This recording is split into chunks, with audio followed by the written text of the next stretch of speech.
नमस्कार दोस्तों, आप सभी लोगों का एक बार फिर से सिद्धार्था सिविल एकेडमी चैनल पर वेलकम है। जैसा कि आप सभी लोगों को मैंने बताया था कि सुपर 50 नाम से मैंने एक श्रृंखला चलाई है हिंदी के लिए।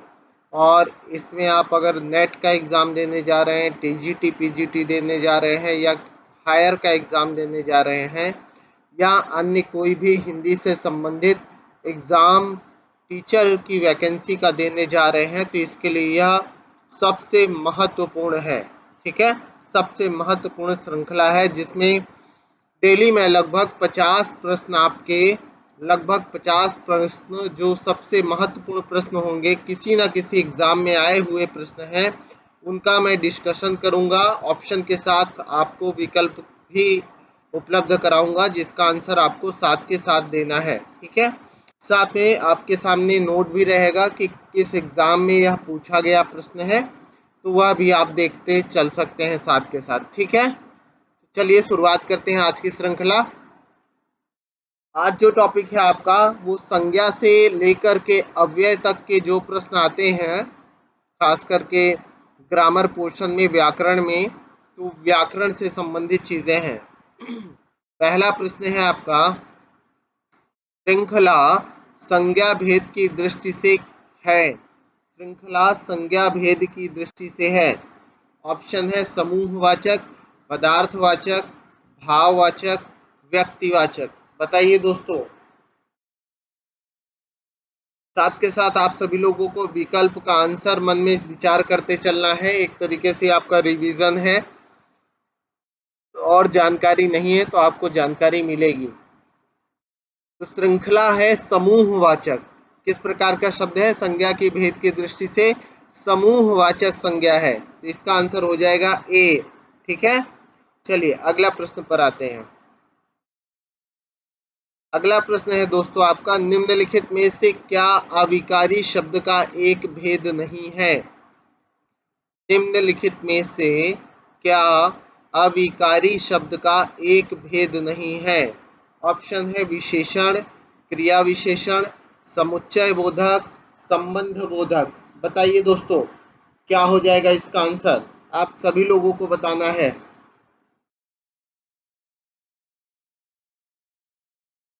बताइए। तो देखिए, अगर इसका आंसर देखा जाएगा कि क्या अविकारी शब्द का एक भेद नहीं है, तो ये हो जाएगा विशेषण। विशेषण जो है अविकारी शब्द का भेद नहीं है। क्या है? विशेषण अविकारी शब्द का भेद नहीं है, यह विकारी शब्द का भेद है। किसका भेद है? विकारी शब्द का। याद रखेंगे। चलिए अगले प्रश्न पर।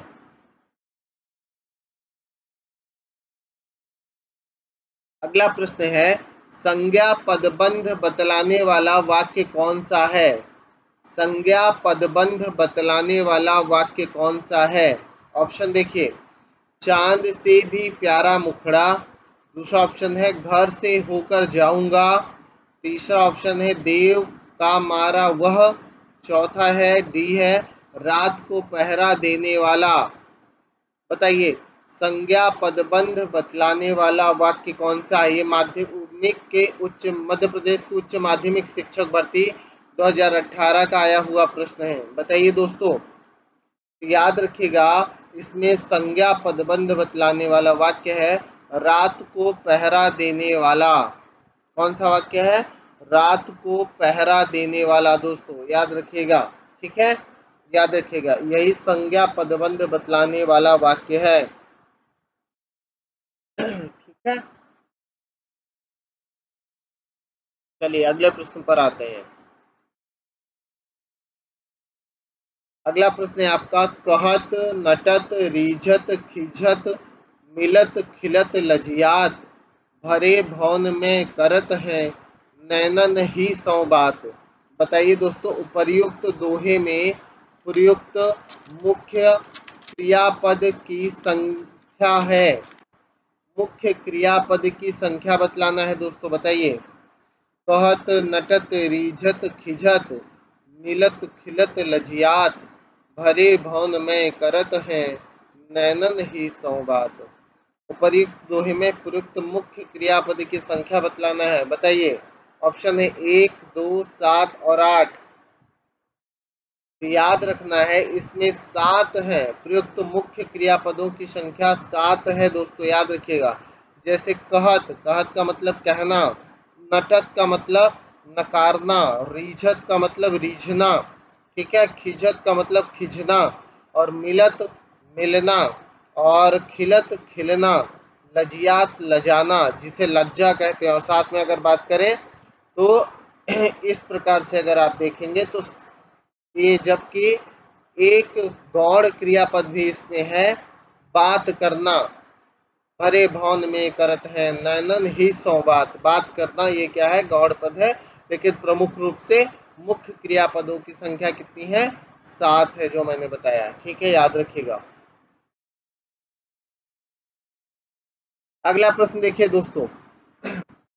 बच्चों इसको रिवीजन जरूर कर दें। आप हिंदी से संबंधित कोई भी एग्जाम दे रहे हो, हिंदी को टारगेट बना के मैं चल रहा हूँ, हिंदी विषय को खास करके आप कहीं का भी कोई भी एग्जाम दे रहे हो तो निश्चित रूप से आपके लिए महत्वपूर्ण होगा।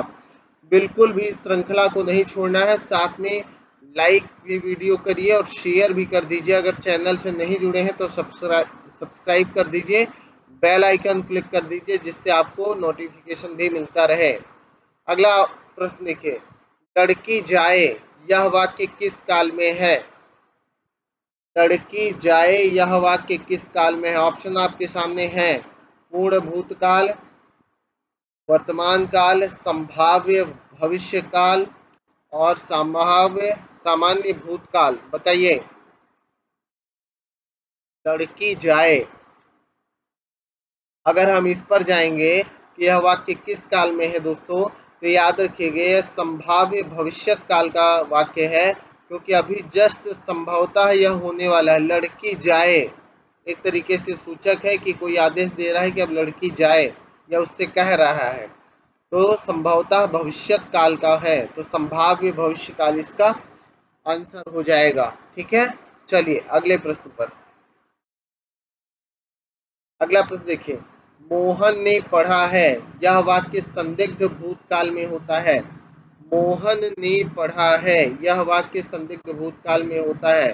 किस प्रकार? मोहन ने पढ़ा, मोहन ने पढ़ा होगा, मोहन ने पढ़ रहा था, मोहन ने पढ़ा था। बताइए, बताइए। मोहन ने पढ़ा है यह वाक्य संदिग्ध भूतकाल में कौन सा होगा? इस संदिग्ध भूतकाल में होगा मोहन ने पढ़ा होगा, क्योंकि संदिग्ध होना चाहिए और भूतकाल भी होना चाहिए। तो मोहन ने पढ़ा होगा, यानी निश्चितता भी नहीं दिखाई दे रही है कि मोहन ने निश्चित रूप से पढ़ा भी है, तो संदिग्ध हो गया। और होगा का मतलब भूतकाल, तो मोहन ने पढ़ा होगा, ये क्या है? संदिग्ध भूतकाल है, याद रखेंगे। अगला प्रश्न। अगला प्रश्न देखिए। जहां ना पहुंचे रवि वहां पहुंचे कवि में कौन सा उपवाक्य है? जहां न पहुंचे रवि वहां पहुंचे कवि में कौन सा उपवाक्य है? बताइए दोस्तों, आप सभी लोगों को बताना है। जहां न पहुंचे रवि वहां पहुंचे कवि में कौन सा उपवाक्य है?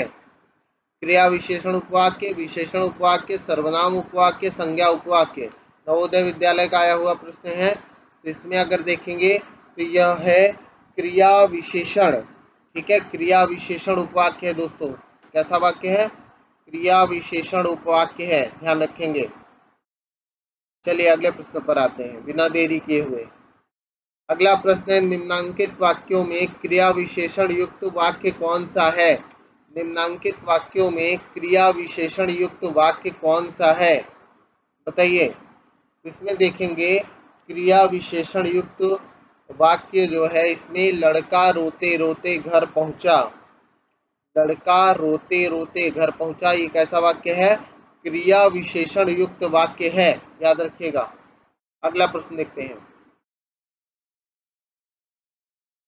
वह पढ़ता तो पास होता, वह पढ़ता तो पास होता, इस वाक्य में कौन सा काल है?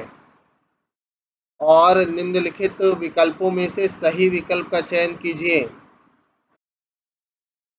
बताइए दोस्तों, इसमें अगर बात करेंगे सामान्य रूप में, तो वह पढ़ता तो पास होता, इस वाक्य में कौन सा काल है?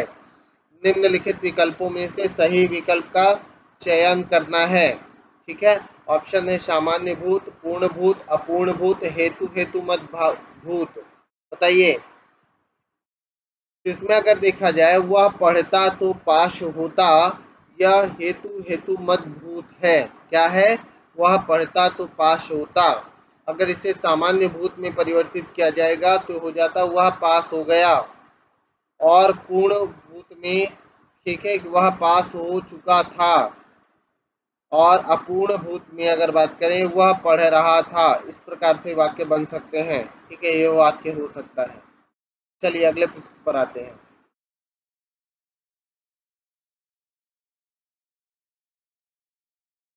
अगला प्रश्न है आपका, निम्नलिखित में से किसे अविकारी शब्द माना जाता है?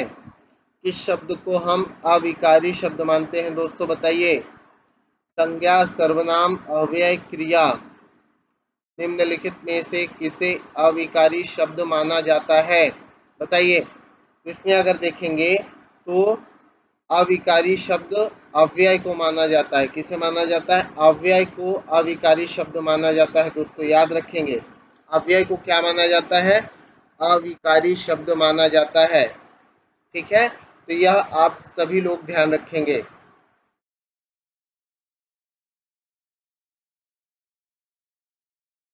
अगले प्रश्न पर आते हैं। अगला प्रश्न, किस अन्य शब्द भेद का प्रयोग संज्ञा के स्थान पर नहीं होता? किस अन्य शब्द भेद का प्रयोग संज्ञा के स्थान पर नहीं होता? ऑप्शन देखिए, सर्वनाम, समुच्चय बोधक, विशेषण, क्रिया विशेषण और क्रिया। छत्तीसगढ़ का असिस्टेंट प्रोफेसर का क्वेश्चन है। वहां पर 5 विकल्प होते हैं, इसलिए इसमें 5 विकल्प है। बताइए, किस अन्य शब्द भेद का प्रयोग संज्ञा के स्थान पर नहीं होता? तो याद रखिएगा, समुच्चय बोधक का प्रयोग जो है संज्ञा के स्थान पर नहीं होता। समुच्चय बोधक का प्रयोग संज्ञा के स्थान पर नहीं होता। अगला प्रश्न देखिए, ये भी छत्तीसगढ़ का एग्जाम का है, असिस्टेंट प्रोफेसर का। निम्नलिखित में से नाम धातु क्रिया कौन सी नहीं है? निम्नलिखित में से नाम धातु क्रिया कौन सी नहीं है? ऑप्शन है बतियाना, अपनाना, गरमाना, समझाना, ढकियाना। बताइए दोस्तों, तो अगर देखेंगे इसमें, तो आपका नाम धातु क्रिया कौन सी नहीं है? तो अपनाना नहीं है। कौन सा? अपनाना। ठीक है, बाकी सभी हैं।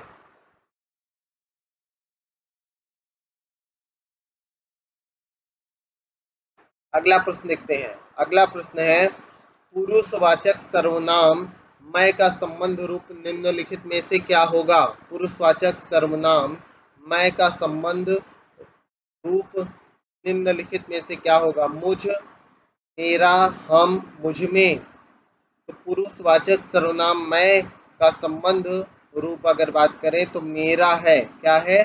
मेरा है, याद रखिएगा। अगला प्रश्न देखिए, हिंदी संज्ञाओं के विषय में निम्नलिखित में से कौन सा कथन सही है? हिंदी में संज्ञा शब्द बहुवचन में ही प्रयुक्त होता है। जो संज्ञाएं लेखन में अकारांत हैं उनका उच्चारण व्यंजनात् ही होता है। अगला, हिंदी में स्वरांत संज्ञाएं नहीं हैं। अगला है, हिंदी में अंत्य ध्वनि की दृष्टि से केवल व्यंजनांत संज्ञाएं हैं। तो हिंदी संज्ञाओं के विषय में निम्नलिखित में से कौन सा कथन सही है? बताइए दोस्तों। तो इसमें आप देखेंगे तो बी कथन सही है। जो संज्ञाएं लेखन में अकारांत हैं उनका उच्चारण व्यंजनांत ही होता है। क्या होता है? व्यंजनांत ही होता है, याद रखिएगा।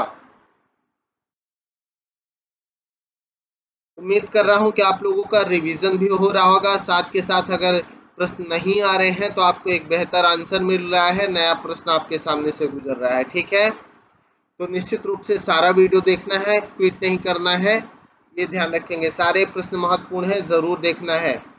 निम्नलिखित में से कौन सा क्रिया विशेषण का भेद नहीं है? बताइए दोस्तों, निम्नलिखित में से कौन सा क्रिया विशेषण का भेद नहीं है? तो इसमें अगर देखेंगे रीतिकाल, स्थानवाचक, कालवाचक, गुणवाचक, बताइए कौन सा क्रिया विशेषण का भेद नहीं है दोस्तों? तो इसमें देखिएगा ऑप्शन है रीतिवाचक, स्थानवाचक, कालवाचक और गुणवाचक। तो आप याद रखिएगा गुणवाचक जो है वो क्रिया विशेषण का भेद नहीं है। क्या है? गुणवाचक क्रिया विशेषण का भेद नहीं है, जबकि रीतिवाचक, स्थानवाचक, कालवाचक क्रिया विशेषण के भेद हैं। ठीक है। अगला प्रश्न, निम्न में से कौन सा शब्द संज्ञा है? संज्ञा शब्द बताइए। सीधा, हिमालय, सच, झूठ। इसमें देखेंगे तो हिमालय क्या है? संज्ञा शब्द है। चलिए आगे, आसान सा। निम्नलिखित में से कौन सी प्रेरणार्थक क्रिया है? उठना, पढ़ना, सुनाना, गिरना। निम्नलिखित में से कौन सी प्रेरणार्थक क्रिया है? इसका ऑप्शन बताइए। ऑप्शन है उठना, पढ़ना, सुनाना, गिरना। तो अगर प्रेरणार्थक क्रिया की बात करेंगे तो वो है सुनाना। सुनाना क्या है? प्रेरणार्थक क्रिया है दोस्तों, याद रखेंगे। अगला प्रश्न देखिए, जो शब्द पूर्वापर संबंध से किसी संज्ञा के बदले आता है उसे क्या कहते हैं? जो शब्द पूर्वापर संबंध से किसी संज्ञा के बदले आता है उसे क्या कहते हैं? विशेषण कहते हैं, क्रिया कहते हैं, सर्वनाम कहते हैं या संज्ञा कहते हैं? बताइए दोस्तों। तो याद रखने का है कि उसे हम सामान्य रूप में सर्वनाम कहते हैं। जो शब्द पूर्वापर संबंध से किसी संज्ञा के बदले आता है उसे सर्वनाम कहा जाता है। ध्यान रखेंगे। अगला प्रश्न देखिए, अगला प्रश्न है आपका, जिस संज्ञा शब्द से व्यक्ति या वस्तु के गुण या धर्म का बोध होता है उसे क्या कहते हैं? बताइए। बहुत अच्छा प्रश्न है, आसान सा प्रश्न है, बीएसएसबी में आया हुआ प्रश्न है। जिस संज्ञा शब्द से व्यक्ति या वस्तु के गुण या धर्म का बोध होता है उसे क्या कहते हैं?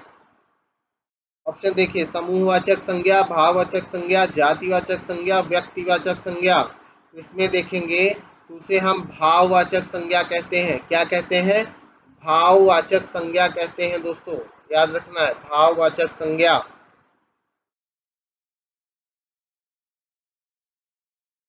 अगला प्रश्न देखिए, राम धीरे धीरे टहलता है, वाक्य में क्रिया विशेषण कौन सा है? राम धीरे धीरे टहलता है, वाक्य में क्रिया विशेषण है। ऑप्शन है राम, धीरे धीरे और टहलता। इसमें देखेंगे धीरे धीरे क्या है? क्रिया विशेषण है। धीरे धीरे क्रिया विशेषण है, क्रिया की विशेषता बता रहा है इसलिए क्रिया विशेषण है। अगला प्रश्न देखिए, जिस शब्द से संज्ञा का गुण, दशा, स्वभाव आदि लक्षित हो उसे क्या कहते हैं? जिस शब्द से संज्ञा का गुण, दशा, स्वभाव आदि लक्षित हो उसे क्या कहते हैं? ऑप्शन देखिए, परिमाण बोधक विशेषण, संख्यावाचक विशेषण, सार्वनामिक विशेषण। बताइए दोस्तों। इसमें देखेंगे कि उसे सामान्य रूप में हम गुणवाचक विशेषण कहते हैं। जिस शब्द से संज्ञा का गुण, दशा, स्वभाव आदि लक्षित हो उसे क्या कहते हैं? तो गुणवाचक विशेषण कहते हैं, याद रखेंगे दोस्तों। अगला देखिए, निम्न में कौन सा शब्द संज्ञा है? निम्न में से कौन सा शब्द संज्ञा है? बताइए दोस्तों। इसमें अगर देखेंगे उचित, नदी, वर्तमान, अनुचित ऑप्शन है। इसमें बी क्या है? संज्ञा है, नदी। नदी संज्ञा है, जानकारी है ही सभी लोगों को। अगला प्रश्न बताइए, कक्षा, सभा, सेना तथा दल आदि शब्द कैसी संज्ञा के द्योतक है? कक्षा, सभा, सेना तथा दल आदि शब्द कैसी संज्ञा के द्योतक हैं? ऑप्शन बताइए। जातिवाचक, व्यक्तिवाचक, समूहवाचक, भाववाचक। बड़ा सोच समझ के आंसर दीजिएगा, संज्ञा से काफी प्रश्न आते हैं एग्जाम में। देखिए एसएसबी में आया हुआ प्रश्न है 2018 में। याद रखिएगा इसमें ये सभी समूहवाचक है। कक्षा, सभा, सेना तथा दल, सभी समूह का, ये सभी क्या बता रहे हैं? समूह बता रहे हैं दोस्तों। तो समूहवाचक संज्ञा है। कैसी संज्ञा है? समूहवाचक संज्ञा है, ध्यान रखेंगे। अगला देखिए, अगला प्रश्न,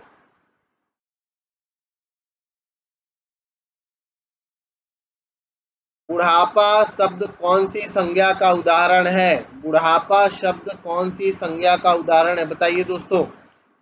भाववाचक है, समूहवाचक है, व्यक्तिवाचक है, जातिवाचक है? तो बुढ़ापा एक भाव है, समय के चीज को डिनोट कर रहा है, तो भाववाचक संज्ञा है। याद रखिएगा कैसी संज्ञा है दोस्तों? भाववाचक संज्ञा है। चलिए आगे।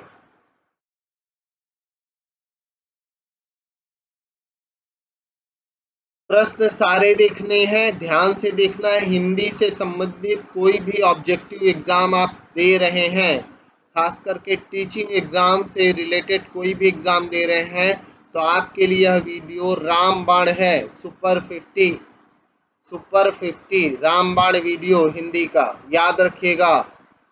बिल्कुल भी नहीं क्विट करना है, ना भूलना है, चैनल से जुड़े रहना है। चलिए, कुछ, किसी, कोई नहीं आदि शब्द किस प्रकार के सर्वनाम है? अब बताइए किस प्रकार का सर्वनाम है ये सभी? कुछ, किसी, कोई नहीं, ये सभी क्या है? अनिश्चयवाचक सर्वनाम है। किस प्रकार के सर्वनाम है दोस्तों? अनिश्चयवाचक, याद रखिएगा। अगला प्रश्न देखिए, बिना देरी किए हुए निम्नलिखित में कौन सा शब्द सर्वनाम है? कौन सा शब्द सर्वनाम है? आप, मोटा, यमुना, काशी, बताओ। इसमें देखेंगे तो आप क्या है? सर्वनाम शब्द है। आप शब्द क्या है? सर्वनाम है दोस्तों। मित्रों याद रखना है। अगले प्रश्न पर आइए। अगला प्रश्न है, निम्न में से संयुक्त वाक्य का चयन कीजिए। निम्न में से संयुक्त वाक्य का चयन कीजिए, बताइए। मेरी मेहनत आपकी सफलता के लिए है, ये ध्यान रखेंगे। पहला ऑप्शन है, जो मनुष्य विद्वान होता है उसका सभी सम्मान करते हैं। संयुक्त वाक्य का चयन करना है, याद रखिएगा। अगला है, जो परिश्रम करता है वही आगे बढ़ता है। सी नंबर है, मैं कश्मीर गया था और वहां से फल ले आया। डी है, सेठ जानता है कि नौकर ईमानदार है। इसमें संयुक्त वाक्य की अगर बात किया जाए तो वो है सी, मैं कश्मीर गया था और वहां से फल ले आया। इसमें कंजक्शन भी लगा हुआ है, यानी अगर देखा जाए तो और शब्द दो वाक्यों को जोड़ करके संयुक्त वाक्य बना रहा है, ध्यान रखेंगे।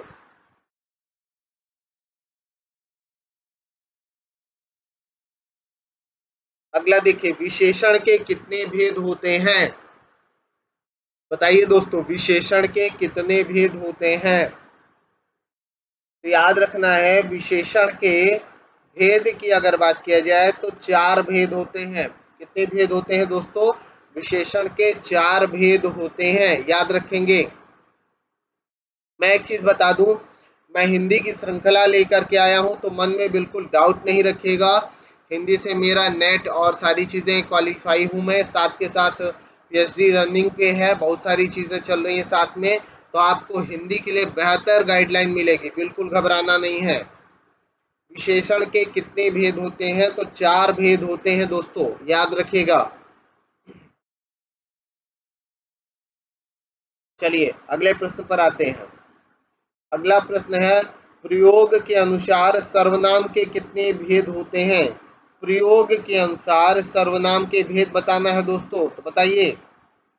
तो प्रयोग के अनुसार सर्वनाम के कुल 6 भेद होते हैं, 6। एसएसबी का आया हुआ प्रश्न है, पीजीटी का। तो सर्वनाम के कितने भेद होते हैं प्रयोग के आधार पर? तो 6 भेद होते हैं दोस्तों, याद रखिएगा। अगला प्रश्न देखिएगा, बहुत अच्छा प्रश्न है। मुझे थोड़ी चाय दो, इस वाक्य में कौन सा विशेषण है? बताइए। मुझे थोड़ी चाय दो, इस वाक्य में कौन सा विशेषण है? समुदायवाचक, परिमाणवाचक, गुणवाचक, संख्यावाचक। तो चाय संख्या और गुण में नहीं नापा जा सकता, न समुदाय में। तो चाय परिमाण में नापा जा सकता है, तो परिमाणवाचक विशेषण है। ध्यान रखिएगा, सामान्य सा प्रश्न है, महत्वपूर्ण था लेकिन किया बड़ा आसान प्रश्न है, ध्यान देंगे तो कर लेंगे। परिमाणवाचक याद रखिएगा। अगला प्रश्न देखिए, अगला प्रश्न है, मैं नहीं जानता कि वह कहाँ है। इस वाक्य में रेखांकित वाक्य किस प्रकार का उपवाक्य है? बताइए। मैं नहीं जानता कि वह कहाँ है। इस वाक्य की अगर बात किया जाए तो रेखांकित वाक्य किस प्रकार का है? वह कहाँ है? बताइए, वह कहाँ है? ये रेखांकित वाक्य है। अगर बात किया जाए तो रेखांकित वाक्य की बात करें तो ये है आपका। बताइए दोस्तों, क्या आंसर होगा इसका? मैं नहीं जानता कि वह कहाँ है। इस वाक्य में रेखांकित वाक्य किस प्रकार का उपवाक्य है बताना है आपको। तो इसमें याद रखिएगा, ये संज्ञा उपवाक्य है। वह कहाँ है संज्ञा उपवाक्य है। वह कहाँ है क्या है? संज्ञा उपवाक्य का उदाहरण है, याद रखिएगा। ठीक है, चलिए अगला प्रश्न। उसका सब कुछ लुट गया। उसका सब कुछ लुट गया इस वाक्य में कौन सा सर्वनाम है? इस वाक्य में दोस्तों कौन सा सर्वनाम है? संकेतवाचक, अनिश्चयवाचक, निश्चयवाचक, निजवाचक। देखिए, संकेतवाचक नहीं होगा, निश्चय कुछ है ही नहीं, निजवाचक कुछ है नहीं, सब कुछ लुट गया। सब कुछ में क्या क्या क्लियर नहीं है, तो अनिश्चयवाचक सर्वनाम है। क्या है? अनिश्चयवाचक सर्वनाम है दोस्तों। अगला प्रश्न देखिए, निम्नलिखित में कौन सा शब्द संज्ञा है? ऊंचा, पहाड़, नीचा, गहरा। बताइए, कमेंट बॉक्स में आंसर दीजिए इसका। तो सब लोगों को दिख रहा है कि इसका आंसर क्या हो जाएगा? पहाड़। पहाड़ ही संज्ञा है। अगला प्रश्न, ओह मेरा सिर फटा जा रहा है। वाक्य कैसा है? ओह मेरा सिर फटा जा रहा है, यह वाक्य कैसा है? प्रश्नवाचक, आज्ञावाचक, विस्मयवाचक, निषेधवाचक। तो आप देख ही रहे हैं, ओह मेरा सिर फटा जा रहा है, यह विस्मयवाचक वाक्य है, विस्मयवाचक। ठीक है, सब आए हुए प्रश्न है दोस्तों किसी न किसी एग्जाम में। अगला प्रश्न, उसने कुछ नहीं खाया। वाक्य में रेखांकित पद कैसा है? यानी कुछ जो रेखांकित है, इसे आपको बताना है कि यह वाक्य में रेखांकित पद क्या है। ये कुछ के बारे में बताना है आपको। तो याद रखिएगा, कुछ क्या है? अनिश्चयवाचक सर्वनाम का उदाहरण है। अनिश्चयवाचक, कुछ में कोई निश्चितता नहीं है। ठीक है, आगे आइए। अगला प्रश्न है, संज्ञा पद का परिचय देते समय क्या बताना आवश्यक नहीं है? तो याद रखिएगा, संज्ञा पद का परिचय देते समय विशेष से बताना आवश्यक नहीं होता है। क्या बताना आवश्यक नहीं होता? विशेष से बताना आवश्यक नहीं होता है। ठीक है, लास्ट प्रश्न आपका देखिए, निम्नलिखित में से कौन सा शब्द अविकारी शब्द है? बताइए दोस्तों। शहर, सुख, साधु, वाह। तो वाह क्या है? अविकारी शब्द है दोस्तों, याद रखना, वाह क्या है? अविकारी शब्द है। ठीक है, तो ये सुपर 50 का आज का अंतिम प्रश्न रहा, और इसी के साथ ये श्रृंखला कंटिन्यू जारी रहेगी। आप किसी भी हिंदी से रिलेटेड कोई भी एग्जाम दे रहे हैं, आने वाला एग्जाम पीजीटी का हो, टीजीटी का हो, नवोदय विद्यालय का हो, या आप डीएसएसबी हो, या असिस्टेंट प्रोफेसर हो, या नेट देने जा रहे हैं, तो ये सारे एग्जाम महत्वपूर्ण हैं। तो इन सारे प्रश्नों को ध्यान से देखिए, बार बार देखिए, दिमाग में बिठाइए। और अब मैं विदा लेता हूं। साथ में चैनल को सब्सक्राइब नहीं किया है तो ज़रूर करिए, और शेयर भी कर दीजिए जिससे और लोग जुड़ सके। बाय बाय, गुड लक, और लाइक भी कर दीजिएगा, क्योंकि आपका लाइक ही मुझे कॉन्फिडेंस देगा और मेरी मेहनत को बढ़ाएगा। और साथ में बात करें तो शेयर और सब्सक्राइबर ही मेरे अपने आज की डेट के धन हैं। आप मेरे साथ जुड़ेंगे तो मैं उतनी ही ज़्यादा मेहनत करूँगा आपके लिए। ठीक है, तो बाय बाय दोस्तों, गुड लक, शुभ रात्रि।